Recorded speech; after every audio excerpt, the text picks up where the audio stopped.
Hey, what's poppin', everybody? Welcome to a brand new episode of the Bacchanal Podcast, a fusion of hip-hop, video games, comics, movies, and nerd culture, all rolled up into one spectacular show. Join me, KC and Akil, each week as we discuss nerd culture while adding our Trinidadian Canadian spin on it. It's Blerd news like you never heard before. We got a guest in the house, man. What's poppin', man? Hey, what's going on, everybody? My name's Chris, aka Critics of Culture. Jeez. Make sure you guys follow me on IG. That's Critics of Culture, critics_of_culture. One of the most critically underrated meme pages on Instagram right now. You deserve to have 20,000 followers right now. I looked at your follower count. I was just like, where's the disconnect? You have some of the best memes. You've been featured on Charlemagne's page. The Breakfast Club has shared some of your memes. Angela Yee has shared a couple of your memes, so they're getting the exposure that they need, but we need to get them numbers up, man. Let's get this man to 20K. Yeah, man, it's coming. Thank you, man. I appreciate that. The Shade Room, they've reposted my content. Dope. Elliot Wilson from Rap Radar, Hip Hop DX. So yeah, I've gotten a lot of repost on major platforms, even Vlad TV, even though he didn't credit me, but it's all good. Fuck that guy. Fuck that. Most recently was Royce the 5'9". That's what's up. Reposting one of my memes and it went viral. Hard. I got a question. I got a quick question. Sorry. Do memes pay? I be seeing J. Cole send these shots at these dudes making memes while he's making millions. All these talks people be saying in these raps because they're mad because the memes are hitting hard and being funny. Do they pay the bills? All right, so for me, I'm kind of a new content creator. So I just started last year around I want to say May. So as far as monetizing goes, I'm still trying to figure that out. Yeah, it's like potting then. Right, exactly. So in regards to why I don't have a lot of followers and I don't have a lot of notoriety is because I kind of just hopped off the porch in the sense where even though I've had, some viral moments, I still haven't, become, I guess, a staple within the social media community when it comes to meme pages or, just names. Like, I don't think Critics of Culture, rings the same way like a lot of these other content pages do, because like I said, it's only been a year, and two, I've only been viral a few times, and then also when I do go viral, most of the time it's my meme that goes viral. My page doesn't go viral, nor does my name. So as far as monetizing goes, I'm still trying to figure that out. I'm still trying to figure out this whole branding thing and promoting. So it's like a lot of this stuff I learned through trial and error. And I'm still perfecting my craft. The meme page, that's just one attribute of me. I'm very talented. I like to think of myself as just an overall creative. So, one of my biggest accomplishments was getting an opportunity to write a short story with Charlemagne the God for Marvel Voices. That's hard. We got to do a short story on the character Blue Marvel, created by Kevin Graveau. He was the guy who wrote the Underworld movies. Okay. Yes, he played the werewolf in the first movie. Yeah. And I ended up getting to connect with him. So hopefully me and him end up doing some creative things together. So to be honest, I even have a podcast that, I try to promote it on the Critics of Culture page, but it doesn't really get too much traffic. Promote it on here, man. Let the people know. Here, yeah. Go ahead and drop all your stuff, because you gotta look at people like Blerd Vision. He makes memes, and he brings that traffic to his page through his memes. But he also has a podcast, and he links all that stuff with his memes as well. So you can bring all your attributes together and try to monetize it that way. Okay. Yeah, like I said, I'm still trying to figure it out. I've interviewed Gabe Kunda, who was the voice of Rocklock and My Hero. I've interviewed the founder of BlerdCon, Hilton George. Kitty Kaboom, she was the voice of a lot of Black characters. Like for instance, Cedar's World from BET. When BET was good. Yeah. Tarani from Witch, Trixie from American Dragon, and I don't know if you guys remember on the Boondocks, there was this character named Sweetest Taboo that was helping Tom Dubois. It was a pimp named Slickback. He was trying to help Tom Dubois stand up to his wife, and one of his janks beat up Tom. But, what is this from? No, I don't know this. Oh, okay, from the Boondocks. It sounds so familiar. If you type in Sweetest Taboo and then type in Boondocks on YouTube, you'll know who it is. But those are like those three people. Oh yeah, and I interviewed the voice of Killer Bee. His name is Katero from Naruto. So yeah, I've interviewed a few people myself, but like I said, I'm still trying to figure out this whole content creating. That's dope, man. You just started this May, 2020 May? I started the meme page last year, and I started doing year May. Yeah, and I started doing the podcasting this year. So I just started reaching out to different people that have contributed to Blerd culture and nerd culture, specifically Black people. I reached out to them via social media, and they all hit me back, and they were all willing to just help me out and allow me to interview them. So I do that. I do the interviews every now and again. But that's basically where I'm at right now. And shout out to Nerds with Melanin. They're the ones who kind of put the battery in my back to do the interviews. I really didn't want to. I would rather, be a producer and just kind of help create the content behind the scenes. But I think we kind of all need a Breakfast Club level platform for Blerd culture. I completely agree. I agree with that 100%. Completely. Akil, you got any questions? I'm bad at Charlemagne. I sent him this podcast like for a year straight, man. You can check it out once. You got to see him in person and be like, either you giving me a drop, I'm giving you a drop, or you're checking out my pod. I was like, what's happening? Three choices. Yeah, man. Yeah.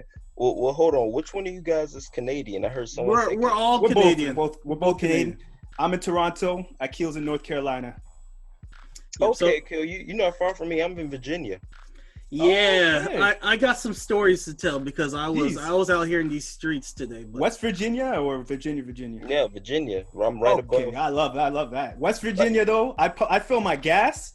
Get the fuck out of there. At the 77, I just fly south. I don't even stop in West Virginia. No, I ain't got time for that. No, I never been there, but I just want to say, I just want to ask, how do y'all feel about the Pusha and Drake back and forth that they're still doing?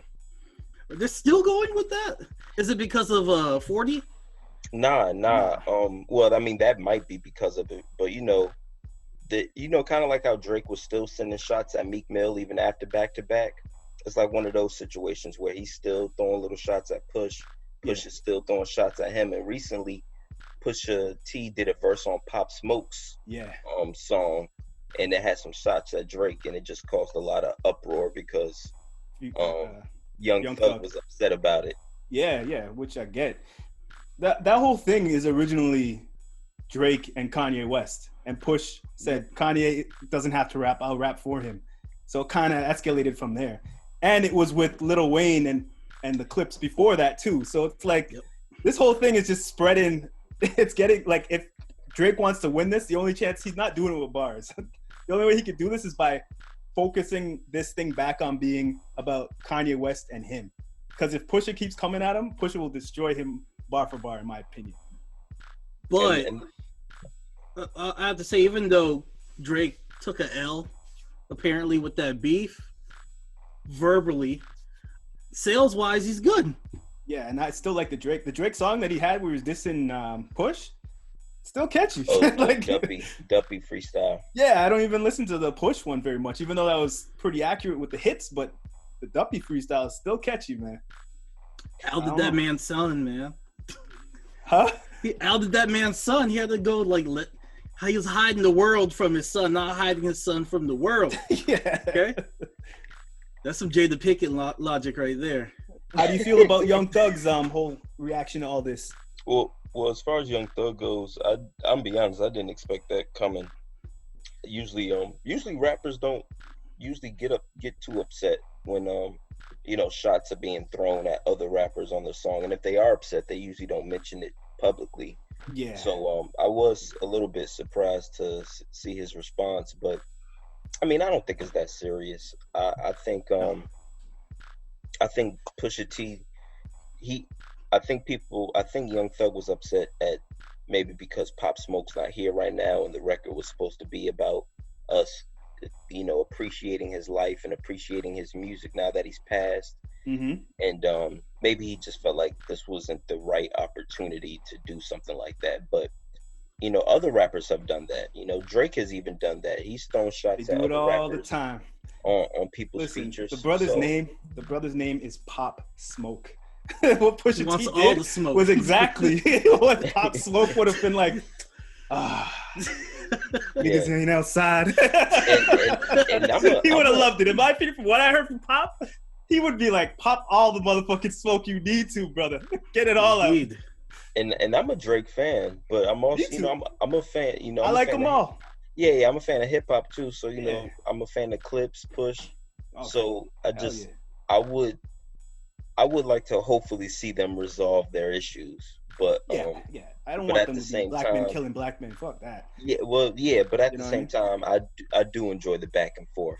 Yeah, nice healthy back and forth is always good for hip hop and good to bring the skills up to par.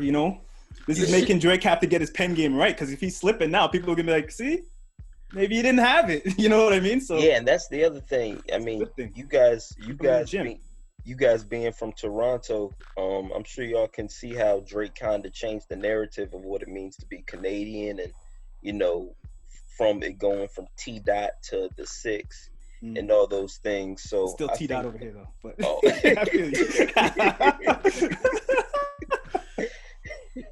Nah, Drake did a lot. He's doing a lot, employing a lot of Canadians, getting a lot of opportunities to a lot of Torontonians. He changed the game. And people then from the east side. Exactly. And people forget Drake came in as a lyricist. So when people talk backpack rapper. Yeah, exactly. So when people talk about as far as his authenticity, I still like to consider Drake an MC. As far as the Quentin Miller thing, I like to think that I don't think it was like, yo, Quentin, I need you to write this song for me. I honestly think they was just in the studio together coming up with some ideas and concepts. Adults know that people collaborate in music and movies. And right. I don't think everybody collaborates. I don't look at Drake as a Diddy or a Dr. Dre. I honestly think they was just, collabing on a song. Yeah. But I think what killed it was the reference tracks, because the reference tracks just make it even more speculative. So with reference tracks, when people do them, like let's say I spit a rap and then you hear it and you're like, yo, you should do it like this, and you're all the way in Virginia, you would rap that what I rapped and put your nuance on it and be like, you should do it like this because you're not with me in the studio. So then Quentin Miller would do a reference track like that, send it, email it over, and be like, this is how you should do it. And then Drake's like, oh, okay, I like that. Drake might have wrote that, but his nuances and his breath control, he's like, do it the words like this instead. You know what I mean? And he sends it to him, and then somebody gets that and then sends it to somebody and says some bad mind stuff to Funk Flex, and you know what I mean? And then they spread that out, even though Funk knows that's the music game. But he wants to just, I don't know why, he's always had a hard on for taking Drake down, but he has. So that's what happened. That's the honest truth. Yeah, I think the creative process, I think is sometimes people don't understand it. Exactly.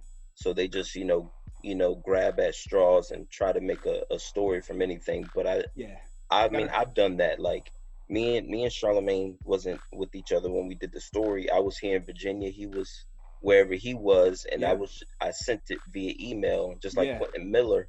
Yeah. He was in Atlanta. Drake was probably in Toronto. Yeah. And so it's a collaboration. That's all it was. That's all it is. Exactly. Drake wrote the rhymes. Dude just said, say it like this. Well, here's the thing. The problem is we don't know who wrote what, and we never know. That's why I said speculation plays a part, because even Lil Wayne, they was saying that Gilly the Kid was saying that he wrote his raps. Yeah. Now, he helped him get better at rapping for sure. That was never confirmed, but the speculation is out there. But the difference is there's no reference tracks. Mm-hmm. So it's easier to say no, Gilly didn't write for me, or it's just easier to kind of avoid Not that say ghost. anything. Yeah, it's easier to try to avoid that whole ghostwriter narrative because there's no actual proof out there that you contributed to anything. With Yeah, Drake was a little bit different, so it's just interesting how very interesting. yeah, like you said, the nuances to certain situations can change. And it's a bias too, because you can't forget Drake's from Canada. He's taking all those concert money from a lot of those artists who are American in America. He's going in America, getting all those bags, colonizing America. Like Eazy-E. We saw the movie with Eazy-E not even knowing how to rap and knowing the cadence, and Ice Cube writing the raps for Dr. Dre, and Eazy-E saying, say this, say it like this, and Eazy-E's still up there as an icon. Nobody's knocking him at all. No one's saying, oh, Eazy-E doesn't know nothing. He doesn't. They're like, yo, he's still there. He's ill. He's an icon. He's one of the West Coast dons. You know what I mean? Well, that's the thing. So it's like, come on, you can't pick and choose. Well, I think what it is when you come in the industry already having writers, and it's kind of already understood that it's already established. Yeah, it's already established that, okay, this person doesn't necessarily write. We're gonna look at him in this regard. Drake, on the other hand, he kind of came in talking that GOAT talk as if he was one of the greatest lyricists. That's the energy that you need, though. That's the energy you're supposed to make it. Now, with the writing, I want to jump in real quick because I think of like comedy. I think of like how Paul Mooney would collab with Richard Pryor. Yeah. And there are still Richard Pryor's jokes, but Paul Mooney might be like, hey, add this little thing to it, add that little thing to that.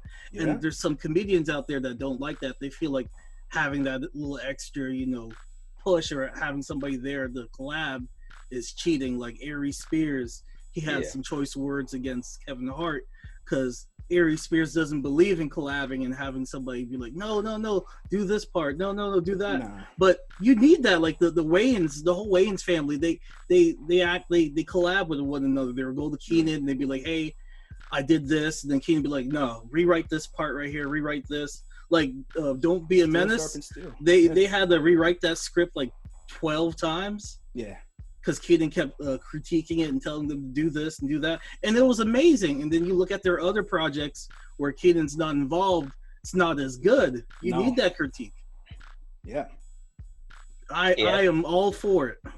Yeah, as far as writing goes, I just think I think the rules in hip hop are kind of different. I think that's really all it is. Hip hop has always been about keeping it quote unquote real and authentic. So they're comedians and screenwriters are able to get away a lot more than what rappers can do. But as far as the Wayans brothers go, I think the last project of theirs that I liked was White Chicks. Yeah, that was good. In hip hop, they move the goalposts all the time though, depending on the artist. So that's the thing. Like if you go back and listen to Meek Mill, a little bit of his stuff, you can hear Roddy Ricch in that. Like when he's doing his hooks, when you hear his nuances and stuff like that, I can hear Roddy Ricch in there. So it's like, and Meek Mill was mad at Drake for doing what he's doing now. You know what I'm saying? So it's like, come on, can't be goalpost. There was more to that situation than just drugs. Meek was high. High as a kite. Nicki was helping him. Yeah, because if you're supposed to be homeboys, you wouldn't rat your man out like that. I think even Meek felt like Drake kind of switched up on him after he started dating Nicki. So that was pent up aggression that finally came out. Yeah, Drake was supposed to pop out at a show, and Drake was already gone in another country or some shit. So Meek was like, yo, you're supposed to do a pop out, say what's up to the crowd. Where are you? Yeah. He was like, oh shit, I didn't even know, I forgot. And then he didn't tweet out his album. Meek's album was being released. You listen to that Meek album with the red cover, had Tory Lanez on and all that. Yeah, I know what album you're talking about. That sounded like a Drake kind of album, but it was more hard, like a harder, like it's a Drake style album, but Meek just put his style on it. You know what I mean? So it's Quentin Miller had something to do with that Rico song too. So it's a lot to it. That's the standards, man, and moving the funny thing about hip hop. Sometimes we will never really know the true story. Like whether it's Jay and Nas, Fifth and Ja. It's always more to these beefs than even what we know. Yeah, for sure. And sometimes it's the stupidest thing that these guys are arguing about. Dumbest, she stepped on my shoes at the BET Awards 5 years ago. Had a crush on my baby moms who I'm done with. Like JC and fucking Nas. Dumb shit. Yeah, Rick Ross said 50 Cent looked at him a certain way at the BET Awards, and that's what started things. Yeah, these emotional, egotistical men, man. Just mad at the dumbest shit, man. What do you guys think about 50 Cent throwing the chair? That's not as interesting as seeing 50 Cent battle T.I. in the versus That's what battle. I want. And then here's the we crazy talked about thing. that last time. But we could touch on that now. We could touch because there was a comedian. He was doing I think it was like a roast for 50's birthday, and like Yayo being like 50's right hand man. He's like, yeah, ain't no jokes, baby. I'm gonna kill you. Well, that is you, Yayo. I was like, that escalated. It's a joke. It's a roast, man. What do you expect? Yeah. He's like, nah. We ain't playing that, man. Nah. Yeah, it was a shooter in Jamaica Ave. So yeah, he definitely was. He's still out here. That wasn't one of those situations where you need a shooter, though. Yeah, it's a for roast. Sure. Yeah. It's a damn roast. Y'all want to switch gears real quick? Talk about what we've been up to. Yeah, sure. I'm over in North Carolina right now. We're still battling to take down that Confederate statue. We had a march. I was out there where we started down at this like food line. We walked all the way down to the statue in downtown Graham. Some brief history on that statue. I spoke about it earlier in previous podcasts. If you're listening for the first time, what happened was we had a black sheriff at the time. He was also a politician. Some folks didn't like that, and they felt that he was uppity.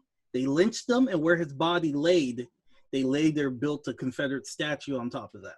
Mm-hmm. So there's some deep-rooted hatred where that statue is currently placed. Mm-hmm. So we had a march. We went out to the statue. It was broadcast on the news, and them boys and them, they were out there, them Confederates. The funny thing is they had like this like fake like biker gang. They called themselves the Patriots, and they had their own little small section, and they had their Confederate flags, and the whole like crowd, it was so diverse. So you had black people, you had Latinos, and then you just look in the corner and you see the Patriots, these losers. They had one guy, it was a guy from Atlanta, heckling the shit out of them. He was like, "That t-shirt too tight, baby. What are you wearing that tight-ass t-shirt for?" He's like, "Is that your wife? Is that your sister? Is that your cousin?" I saw one sign, one of those the Patriots had. I didn't understand it. It said, "No free colored TVs." I don't know what that meant. I didn't know what that was like a dig. I was like, what are you talking about? So, yeah, they're out there yelling heritage, not hate, while calling people boy and making monkey noises. Wow. So, yeah, that's a complete contradiction to what you're trying to say. So, I was out there doing that. And none of them had masks. They're all just huddled up, coughing on each other and shit. Like we don't have a pandemic right now. So it is what it is. So that's what we're going through right now. We had the state of emergency, so they had to call in like the National Guard and all this shit so they could protect their precious statue. Nice. You was out there with J. Cole? No, I was not out there with J. Cole. Oh damn! I just realized that we're running out of time, but we'll keep it moving. Y'all want to? Already? It's already been an hour. It's been 40 minutes already. Yeah. We'll just put them both together. Don't worry. We'll just restart do 2 and sessions? put it together. Yeah. Gotta out-rhythm the algorithms. You know what I mean? They can't stop us, man. To be honest. But no, like I told you before with this whole thing, you guys start up a whole thing at that statue while all these people are all there, all these white bigots are all that spot. You go buy guns. You do it again. You rile them up. They're all there. You go buy property. While they're all, you know what I mean? Like while they're there, you focus them. They all run over there to do their shit to protect that dumb shit. You make moves other areas. You keep the pawns. You keep moving the pawns over. You guys have control of the use it as a ploy, right now, man. like a Trojan horse. Use it like a Trojan horse. Like exactly. It's run to that spot while you go somewhere else. Yeah, they're not as smart as their ancestors, man. They are very. They're trying to do something like that is not even smart. They're trying to protect something that's evil, And they know that. They got to know that. And if they don't know that, why are they making monkey noises? They know exactly what they're trying to they're trying to provoke you. So it's like, oh, you see, they hit me, that lousy nigger. You see, that's what he is. Yep. That lousy nigger over there. Yeah, that's all they're trying to do, because this is showing these things are presenting the hypocrisies in the world right now. That's what it is. This whole thing is showing the hypocrisies, and that's important to continue to evolve and change as people. You know what I mean? Man, racism is little dick energy, man. You can't be out here with a big dick being racist. That racism is the ultimate little dick energy. You can't be out here. People, man. They're not happy. They're miserable. Exactly. So you make the organizer things, like I said last time. Make the Martin Luther King pulling the thing down. You know, those ignorant ass flyers. We're going on this date. We're going on this date. Make underground conversations like it's really underground. And when they're all hundreds out there, you go over here and you buy this. You take that. You move over there. Honestly, if you wanted to hit a lick, it was the perfect time, because all the resources were all at that one statue. We had all the cops from like neighboring counties all at that statue. They had cops on bicycles. They had cops from Gibsonville, which is about 30, 40 minutes away, guarding that statue. So I'm just like, who's guarding Gibsonville right now? You're using all your resources, you're using our tax dollars so you could guard the statue. Yep. Keep buying and owning stuff, and then get your guns, man. Yeah, exercise your second. Because they're gonna stop black people from buying guns just now. Watch. They're gonna be like, oh no, we gotta, in this certain county, it's gonna be a little more difficult. Well, they're running out of ammo already. There's an ammo shortage. See? Yeah. So you can hear that from me. Well, like you said, Casey, economic empowerment is one of the things that will kind of, I'm not going to say alleviate the system of white supremacy, but it gives us better leverage when we have our own buildings and stores. Equity. We're able to police our own communities. So, exactly. I think that is a lot more effective than getting rid of symbolic gestures such as flags, statues. That will be removed with the swiftness later. We'll hire them as construction workers to go in and take it out after. When you have the property all around the place and you own all the businesses that are feeding everybody, they'll have no choice but to be like, what do we gotta do? You know what I mean? Like, yeah, I'm paying you to go remove your your grandfather's statue. Oh, all right, well, you go in there like this, like they want. They'll be like, see, they're just like we said they are. Did you guys talk about all these white voice actors? Like that shit is dumb, man. Like, we don't care about that shit. You know what I mean? Like, we're asking for the ending of systematic racism. Breonna Taylor, man. Breonna Taylor. Justice. Yeah. Elijah McClain. Yes. We want police brutality to come to an end, and then like Hollywood's like, we hear you, and we're gonna get rid of Aunt Jemima. We're like, no, that's not what we asked. And you're like, all right, we got you. We're gonna change Splash Mountain. We got you. We're gonna put that black princess frog. Mm-hmm. Barely a princess. She was a frog the whole movie. We're gonna get rid of the voice actor for Cleveland. Cleveland's supposed to sound like a corny white man in a black guy's body. Yeah, that's part of his character. Man. They're just trying to get themselves seen. They're attention whores. They're vampires for energy and attention. That's all they are. And they're just like, look at me. I'm gonna do this now. Hire me for more roles. You know what I mean? That's all it is. If they really want to put their money where their mouth is, wherever Aunt Jemima's was, they were making the person do that whole thing, touring, using slaves and stuff like that in those areas. Put things in there. Put that money towards a black-owned business. Yeah, and black-owned businesses in that area.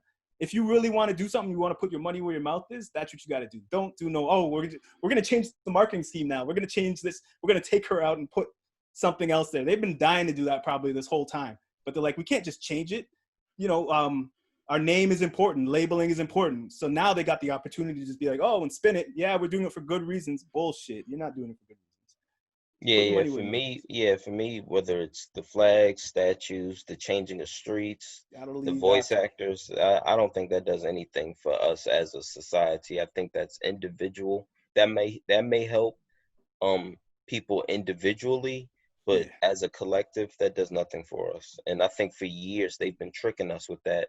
And I think this generation, we're not going to stand or fall for that. Nope. And they're patting themselves on the back for it. They're like, we did a good job with that answer mime, didn't we? Going to bed like, yeah, I'm a good guy. we cured racism. Yeah. Those colored folks are happy now. We're good now. All is well. So like I said, to end this off, that statue, use that as a mental weapon to distract and move forward towards getting other things while they're all over there. Right, because they're trying to use it as a weapon to distract us from something, Weaponizing it. So weaponizing it against them in an intellectual way. Boom. So we're about to touch on this whole stormcasting thing, but before that, I got to let you guys know where you can find us at thebacchanalsquad@gmail.com. If you want to chop it up, be a guest on the show, give us your thoughts, tell us how we messing up. It's all good. Hit us up at thebacchanalsquad@gmail.com. That's the BACCHANALSQUAD@gmail.com. We're also on Instagram and Twitter at _Bacchanal. And we're killing it on Facebook. Join the Facebook conversation at the Bacchanal Podcast fan page. Let's get into this casting, man, and see what you guys thought of it. I'm distracted by your chest hairs poking out. You love it, eh? Got you feeling away, don't it? Got me. It's okay, man. It's 2020. Live your truth, baby. With the chest all out. Live your truth, cuz. It's all good, man. I ain't for that, but I ain't with you like that. You know what I mean? I got me a girl. It's all love, man. Live your truth, cuz. Live your truth. Got you feeling good, huh? All right. The chest hair out, man. Casey trying to get his sexy flexy out. You cutting your hair yourself on your own now? Yeah. Can't you tell? That shit blindfolded. Holy. Cut my hair blind, nigga. Just, Doing it like this while driving. Golly. The dust. Look at this. It's all good. Go against the grain next time so it's nice and even, No patchy. Is it patchy? We'll let the YouTube viewers decide that. I'm going bald. That's what that is. Comments. Is he patchy? Let's do a poll. How patchy is Akil? So stormcasting, man. How do we feel about this? Let's just start throwing out names. Let's start with Beyonce. Okay. Public enemy number one. Why? Well, she can't hold a movie on her own. That was the one time the Beehive did not have her back. Second time, because they don't buy the House of Darion clothes. Oh shit! I saw that in the clearance rack, man. Part 2. I saw that in the clearance rack. I was about to buy my girl some of that, and I'm like, this is clearance rack shit. She sees like this is a clearance, she might feel a waste. I think they were buying it in the beginning because I remember when it first came out, but as time went on, I think it kind of lost some momentum. Thank God. They called that shit House of Diarrhea. But I think I really didn't know that people felt this way about her acting until now. What? Yeah, I didn't Carmen, know that. Foxy Cleopatra, and the Gold Member. But here's the thing. Back then, we didn't have all these platforms to really openly criticize people. Like even when Obsession came out, I don't remember her getting any backlash acting wise. She was still new at it at the time, and it was like she's getting better. Yeah. Same thing with Cadillac Records. This is the only time where I've seen people, kind of denounce her acting ability. Like when she got cast to be in Lion King, it seemed like people wasn't really bothered until after they saw the movie. So yeah, when she told the lines to get into formation, I think I was done. I was like, and that's one element of acting. While voice acting is something big, and to be respected, that's one element of acting. So like, I was like, okay, this is a good move for her because she's doing voice acting. She's amazing with her voice. If they give her the right position and right thing, she could pull it off. But she seemed like she had a little bit too much power in that contract demand, where she's like, "Yo, my music got to be in this new movie," and that kind of, They had the whole segment where they're like walking back home, and it's like, "Listen," and someone's just like, I was in the theater. I'm like, "What the hell is going on here?" I paid for this shit. Because picture Storm, Beyonce. There's gonna be singing for no reason. Like they're gonna go to Africa. And she's going to have lightning. She's going to be like, formation. I don't want that shit, man. I don't want the Beehive part of her army in I'm not trying to see Wakanda. Storm dancing like that. You know what I mean? Like, I don't necessarily want it. I'm not really for or against it, but if I had to like I didn't have like too strong of an opinion on it, but if they were to cast someone as Storm, I feel like Beyonce should be like, kind of like the last person on the list that they look at. Beyonce could be Storm's mom in like one scene. No. She's like, oh, I have to ship you to America. Mutants are being killed out here. Run! No. Free! And it's just one scene for Beyonce as Storm's mom. She can do that. I can't see Beyonce as Storm. Nah. Come on, man. I don't want a light-skinned Storm. We already got that twice. Put some respect on Storm's name, man. Like, I want a brown skin. One of the most powerful Marvel mutants. Like, she doesn't get her ratings. Like, even a Fox cartoon didn't do her proper. You know what I mean? Like, they did okay. Like, they did her okay. Storm would throw shade. And then Storm's also a leader of the X-Men. Like, exactly. She's one of the leaders. It's her and Scott. Powerful. I think that, I don't know her name, but that actress from American Gods, she would make a good Storm. Yeah, that's I wrote down names. Her name is I don't even know how to pronounce this. Yetide Badaki. So I looked her up. She has 31 acting credits, so she's been in the game for a while. She has 2 projects coming out soon. I thought she was good. I remember in American Gods, remember episode 1, Casey, when that woman put that man inside her boom boom, and he died. I didn't watch that. You didn't watch it? It's amazing. Watch episode 1. Like, this white man, like, she literally ate him with her boom boom. And he died. Kind of porn thing. And he died with such a smile. It's like, yes, black woman. That's some kind of porn thing. It's not it was not a porn. That was episode 1. No, but that's some kind of weird porn erotic thing, man. Well, I mean, it's HBO, so. HBO has to, like, push the envelope for no reason. They're like, nah, have him dissolve into her. American Gods? I thought that was Hulu or some shit. Or that was Amazon. Stars. Okay, yeah. I knew it was on one of those movie channels. Yeah. Usually they have a lot of nudity and sexual stuff. Oh, yeah. Cheeks get clapped. I'm looking up this porn to tell you what the name is.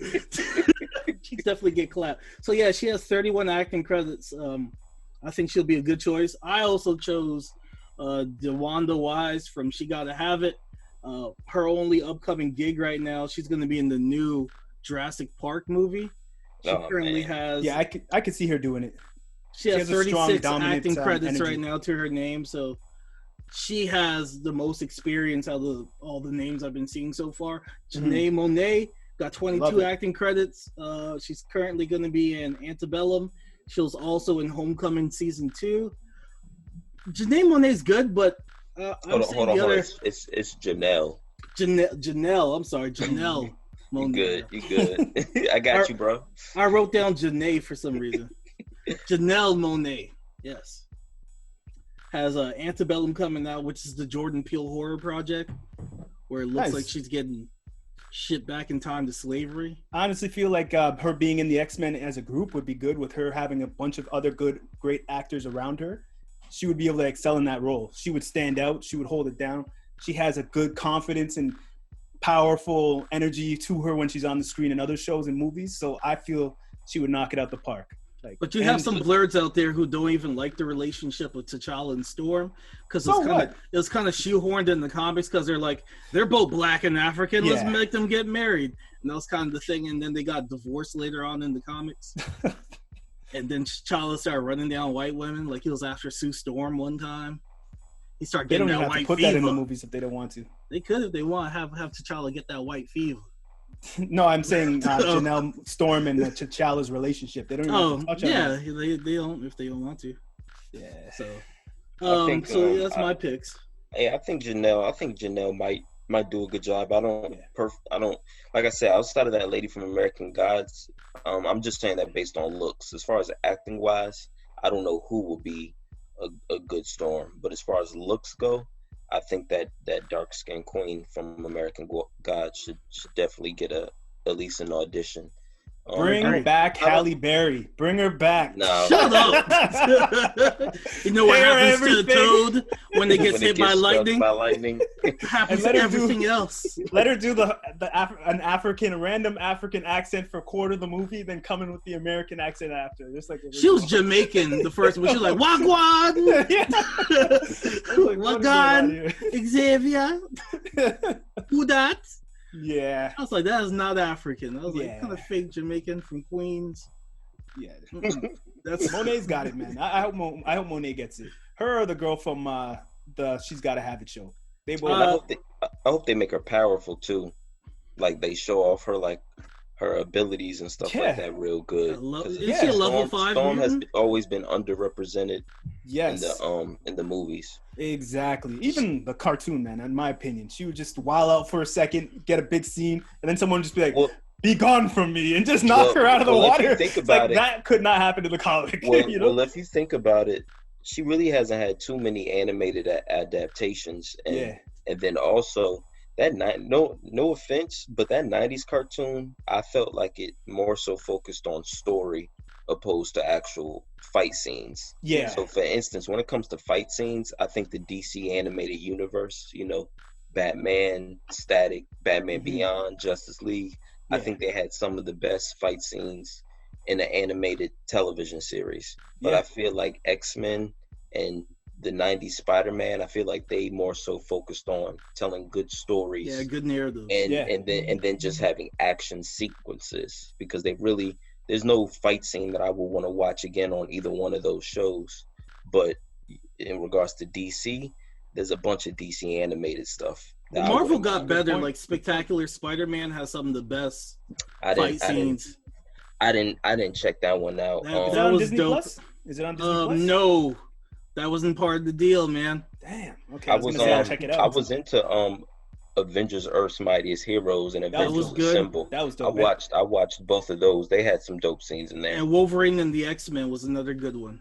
Storm's portrayed very well in that. Mm-hmm. Yeah, and I think that one, I didn't necessarily really pay attention to it, but I just think at the time a lot of networks were choosing to get rid of a lot of their content that could cater to young adults and adult themed content. If you notice, they kind of switched gears on Ben 10. They got rid of Young Justice. They got rid of. It was all about toy sales. That's why. Right. It seems like any show that had an older demographic of fans, they seem to all got rid of, and then just catered to middle school kids and below. Because they're trying to sell toys at the end of the day. So. Yep. Right. And I think Wolverine and the X-Men, just like Young Justice, just like Avatar. Yeah, I think casualty of that. Yeah. I think they should have, not necessarily Avatar, but Legend of Korra. They ended that. They didn't even end that on Nickelodeon. They ended that online. And what I'm trying to say is, I think all those types of shows will be better on a streaming service opposed to a network. So another one is Thundercats. Remember the Thundercats reboot? Have you seen the new reboot? And if you look at that new reboot, that's a prime example of how they want to stick to an Adventure Time, Rick and Morty, Steven Universe type of audience. Mm-hmm. So they could sell those toys. Now, let me ask you a question, critics of the culture. Have you read the graphic novels of House of X, Power of X series of X? No. I'm being that I'm a 90s baby, I kind of grew up watching the cartoons mostly. Yeah. So for me, cartoons and anime was my introduction to nerd culture. So as far as comic books go, I'm not well versed on the actual comic books. I only know storyboard or just storyline. I'm aware of the Civil War storyline and the Secret Invasion. I'm aware of these big storylines, but I don't know the details. Let's do a quick little deep dive on House of X, because I think you'll enjoy it. And then we'll move on to the next topic. So House of X, Power of X is the rebranding and the evolution of the X-Men as a whole. It's telling the story of a woman named Moira, whose power is that she keeps getting reincarnated. And every time she's reincarnated, she keeps her memories and all the skills that she gained throughout her life. Mm-hmm. So the story starts off with her first helping out was Professor X. and she had a lifetime helping him out. And of course, everything failed, and the Sentinels came and destroyed everything. So her second life, she went and she worked with Magneto, joined the Brotherhood. Everything failed with that, fell apart.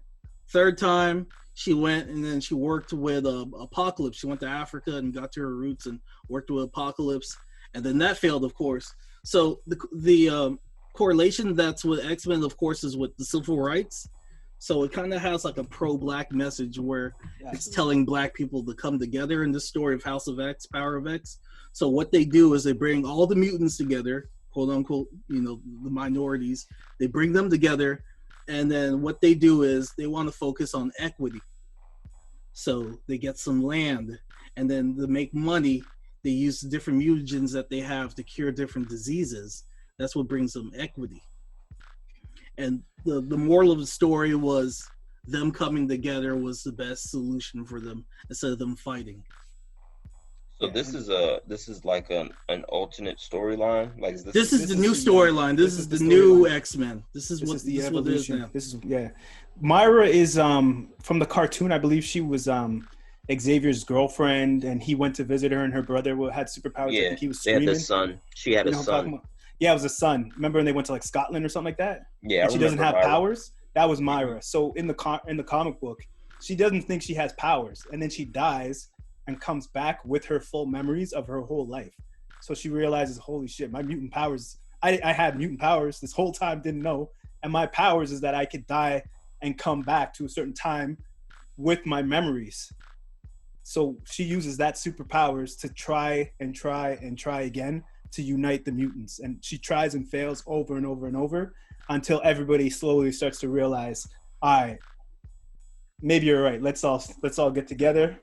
Let's build let's use our minds, our genius to build something that we could sell to be able to have a certain equity over the different countries. So then they could have their own space and demand their own respect. So it was pretty dope. Message.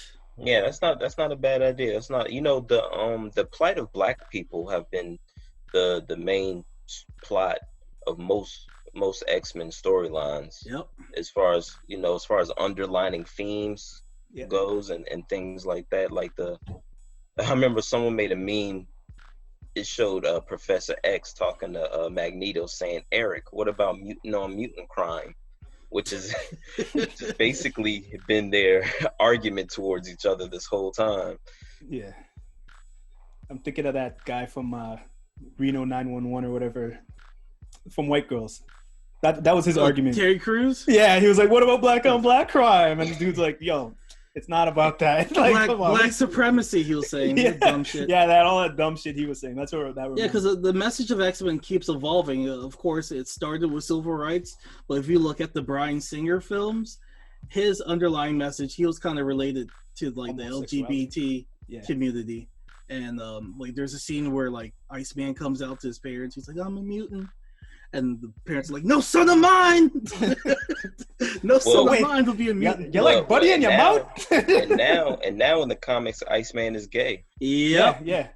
Jean Grey was reading his thoughts and he was thinking about booty. And she's like, oh my God. Who over here thinking about that butt? And then Bobby Drake was like, me? Mind your business. Yeah. I was mad at that. She outed him for no reason. Like, you don't out people like that, man. That man was thinking about clapping cheeks and her. Oh, that's why. Yeah. She outed them. She was reading people's minds, and she's like, "Who over here thinking about dicking down all these dudes?" And he's looking like, "Bitch, why you put me out there like that?" You want Buddy in your mouth? What? Caribbean parenting. Do you guys feel like that stuff is kind of pushed a little bit too much towards black actors and black characters?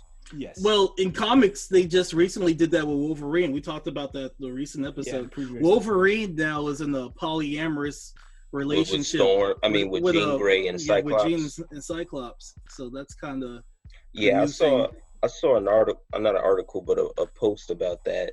But did you guys see the Watchmen series on HBO? Yeah. They did that also with John Boyega's character, the Hoodman. The Hooded Justice. Yeah, I remember that. And that wasn't John Boyega. That was That was John Boyega, the guy who played Hooded Justice in the HBO Watchmen. So John That's Boyega somebody from else. Star Wars? That looked like John Boyega. It's all good. I don't But think no, it's- like my thing is, while you're checking, my thing is, like it's all good. It's great when you do it when you tell the story properly and with respect. When you're just trying to throw it in there as a cheap little, yeah, we have this too. We have black people too. We have Asian people too. We have gay people too. We have this, that too. And it's just done cheap. That's when I'm like, come on, that's bullshit. But when it's done like how Iceman's comic book story was done, that was done properly. The way they did Wolverines, to me, I was like, yo, what the hell? They're just throwing this in there now like it's just to grab people's attention to market Marvel. And that's disrespectful and cheap. Yeah, what is disingenuous? Like CW does this all the time. There's a damn fly that flew in here. Oh, with Mr. Fantastic.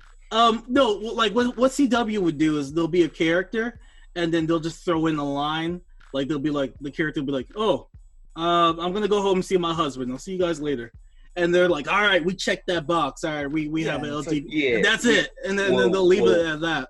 Yeah. What CW does is they, if it's a supporting character, they don't mind making them homosexual, but they won't make their white male leads characters that way. It's only the support, and most supporting characters are always minorities. Yep. So like the cheeks. So they're always getting beat up and needing help from that one that white male. Because that was my problem with Arrow. Mr. Terrific was always getting the shit kicked out of him. Oh, that's right, Mr. Terrific. I said Mr. Fantastic. And then Arrow will always have to come save him. And the thing is, Mr. Terrific, he's supposed to be an Olympian athlete. He's supposed to be a really dope athlete. And he's supposed to be a genius. And he came up with those. I forgot the name of those balls. I know somebody's going to come and hit me in the comments, but those were supposed to give him flight and all these different powers, and they like reduced him to Felicity's sidekick. Like Felicity is like this new white female character that they created for the show, and they basically reduced Mr. Terrific's intelligence to be her sidekick, pretty much. Trash. So but on Watchmen, did you confirm that was John Boyega yet? I know it wasn't, but that wasn't. I'm telling you, that was. But that story was at least done in a well way. And see, I liked what they did overall. It's because he wasn't being true to himself to his core. You know what I mean? Right, but here's the thing. I felt like because they changed Hooded Justice's origin story, they didn't have to leave that part in there as well, because they changed his race. They changed like basically everything that we know from the actual Watchmen storyline. So I felt like, well, if that's the case, then why don't you go ahead and change his orientation? Because his orientation isn't going to further the plot. If this plot is about him, having to be a superhero in a white man's world, what does his sexuality have to do with that? The only thing I can say is that they kind of used that as a plot device was when the character ended up giving Hooded Justice his house after he passed away. Because maybe he loved him, quote unquote, but you could have still did that without making the character gay. So I don't know. I just feel like sometimes what I'm trying to say is I feel like sometimes it's on the line. It's unnecessary. Yeah, it's on the line of being like, come on, that's trash. And the actor was Jovan Depot. Adepo. He played Will Reeves for 3 episodes, so he looks like John Boyega, but he's not. He is an African man. Oh wow! They look exactly alike. Yeah. He is the actor from the movie Overlord, and I thought that was John Boyega in that movie too. So yes, he looks like John Boyega. Yeah, like I'm not out here just throwing wrong names in there. That dude look exactly like him. Well, yeah, the jump in on the whole Watchmen story, like that character watched his town get burned down by white people. He kind of had like a chip on his shoulder towards white people. He would paint his face white just so he could so they thought Hooded Justice was a white man while he was fighting crime. And then for his character to have sex with a white man, like I didn't have a problem with his character being gay, but for him to have all that built up anger and then have sex with a white man, it seemed like it was out of character and bad writing. No, all elements of him was hooded. Everything was unknown. Everything was hooded. Yeah, his sexuality could have been hooded, which I understand. It was. It was, yeah. It was That's part what of his costume. everything down to his core was hooded. His costume was just a costume, you know what I mean? But his true essence of who he was even hooded. He wasn't being his true self. All the way to the day once he lost his parents, he completely hooded everything about him. Man was hood to the core, hood man, you know? Yeah, that was a great series, though. I did like the story. I love that. That was great. I bought that on Blu-ray. But yeah, that was my only, like, I don't know, gripe with it. I felt like that was forced in the story. I felt bad ski masking that one. It was that good. It's like, damn. And the bootlegged it. Y'all want to switch gears and jump into this Will Smith, August Alsina, Jada Pinkett? Do it, man. Yeah, let's part 2.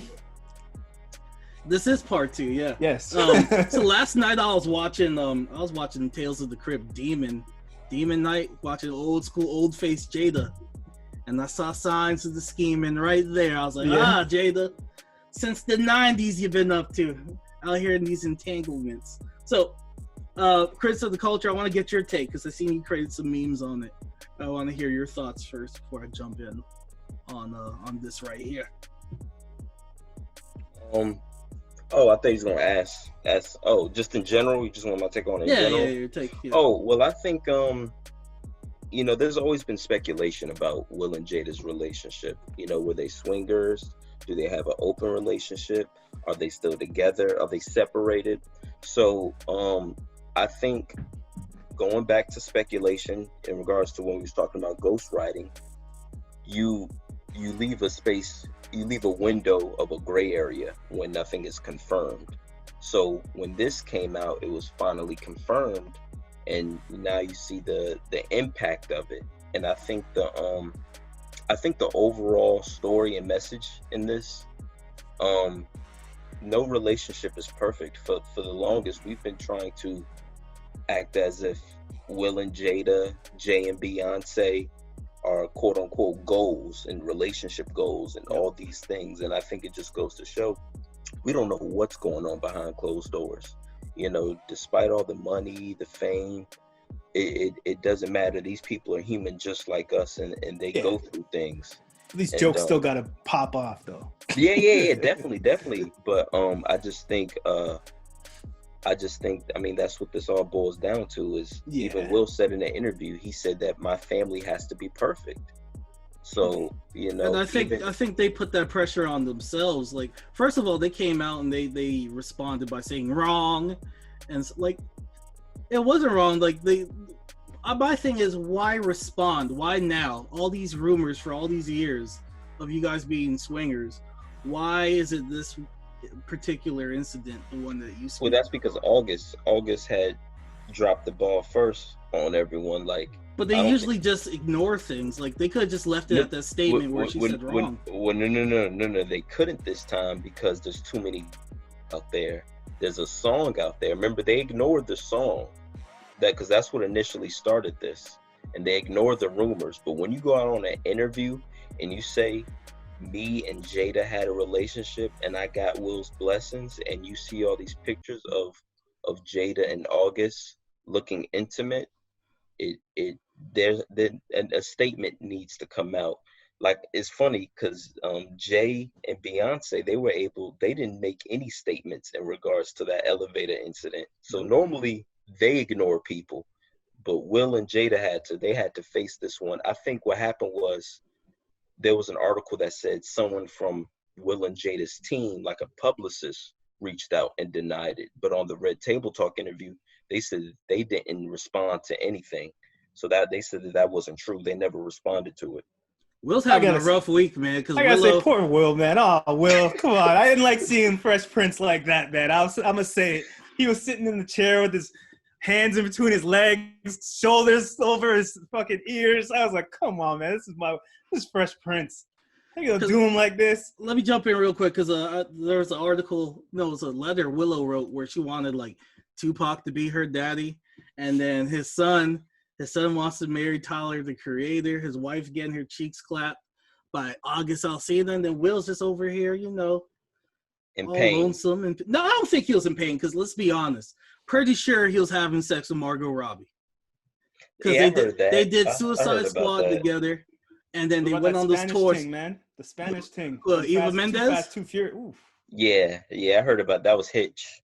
Yeah, He's the always Hitch. making these new stars. Touring the world, making new stars, man. Because like that movie Focus, I was like, that was just a way for him to go on tour and smash. I saw a post that said basically Will was upset that this became public more so than anything, which I think is really what it is. He wanted to keep this a private situation, and Will wanted Jada to keep her hose in check. Right. I think this was an amicable thing. Have you guys listened to the August Alsina album? No. Have you? No, I don't really listen to his music like that. Exactly. So what was he doing? All this for what? Like, I ain't listened to it either. Not by force of like not wanting to listen, but it's just like this did not make me want to go check out dude's album. Like that's funny. You made a very interesting point. None of this has really translated into music or sales. Like, you don't care about that. He did this shit to get fucking attention for his album. And let me jump in real quick because time is running out. One thing, because people are saying, oh, this is sexist or whatnot, because they're looking at it from a perspective that August came into the situation. He's 21 years younger. He was sick at the time. He was losing his sight. And then you have, old woman Jada. I'm going to take care of you, baby. You could cry on my shoulder. And people are trying to say that Jada is a predator. No, she took advantage of him because he was sick at the time. And then she healed him with sexual healing. No, this is she can take advantage of me too, but she took advantage. This is my problem with social media. Everything isn't cancel worthy, and everybody isn't a victim, and everybody isn't a predator. Like, that's true. Situations happen. This is basically human interaction from a celebrity standpoint. And these things happen to normal people all the time, but because they're celebrities, because they're put on pedestals and they're held in high regard, this is newsworthy. But to be honest, I don't think this makes Jada, quote unquote toxic or all these things. Now, what I will say is these words such as toxic and healing and vibes.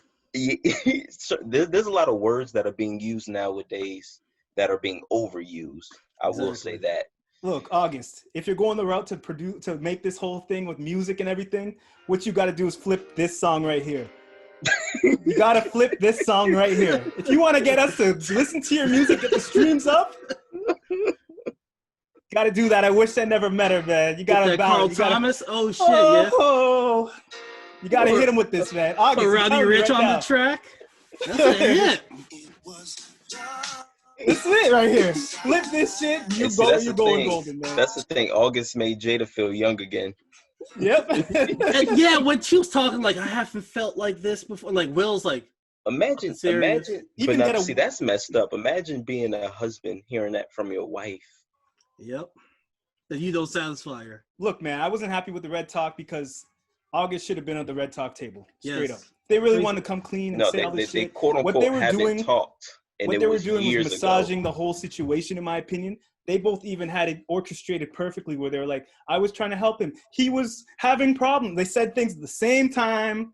They worked this thing out before, and Will said, I'll support you. Whatever you're saying, I got you. I'll hold you down. You're my wife. But I'm going to get you back, right? Remember he said that at the end. What if August couldn't see, and he was trying to open the door when he touched Jada's titty, and she took advantage of him? We don't know. What if he was like Daredevil? And he was just walking up in the room. Right, because he had eyesight problems. Because, he had eyesight problems. And he thought he was making love to his woman, but he was making love to Jada the whole time. He thought he was with Kiki Palmer, but he was with Jada Pinkett. That's very woke of you. Black men don't cheat. He thought he was with his woman at the time because his sight was blurry. Mm-hmm. And then Jada, being the predator, she started rubbing her hands together like Birdman. She said, now's my chance, young man. This shit was too orchestrated. She said, we're going to heal together. I'm going to give you that sight. Wait a second. Did her poom heal his eyes? Because he's been seeing 20/20 since. That's the cure the blindness right now is Jada. And that's why he did the interview in 2020. Exactly. His vision's 2020 ever since he got that 5 years How old ago. was he when he got with Jada? 20? He had to be, me and him are around the same age, so he had to be in his early to mid 20s. So he's pretty young then. She was an That man old got girl, back his trying to sight, learn some boy. new tricks. All these blind men are trying to hit up Jada. Girl, I can't see. All that blood's going downstairs, girl. Pink and blue, baby. Well, did you guys get the meme I sent you? Yes, let's talk about that real quick, cause So that was my first meme to go viral. I made a post saying who has better movies, Nick Cannon or Bow Wow, because both of those guys. I gotta say, Bow Wow. Bow Wow obviously had bigger selling movies. Yada yada. Basketball was great, but my personal favorite, you can't mess with the drums, man. Drumline with Nick Cannon. Roll bounce and lottery ticket. I ain't trying to watch that shit. If I see Drumline come on, I'm gonna give it 20 minutes. You know what I mean? Like, I gotta give it to Nick, man. Me personally, I don't give a fuck about sales. I'm not making no money off these movies. You're right. Bow Wow made the money. I gotta give it to Nick just because of a Drumline. That Drumline wasn't man. that good, but Drumline. Critics, who you with? Who you going with? Or who did people go with? I'm being honest. When it comes to most of my posts, I'm usually neutral. Yeah. But I like both of them. I like both of their movies. I'd say out of all of them, I think Roll Bounce is my favorite. Roll Bounce? I think so too. All right, real quick. Let's wrap this up. Critics of the Culture. Let people know where they can reach you. All right, everyone. Make sure you follow me at Critics of Culture. That's critics_of_culture. And I just want to thank you guys for having me on your platform. I appreciate it. Appreciate it. Anytime. Again, this is the Bacchanal Podcast. Everybody be safe. Peace.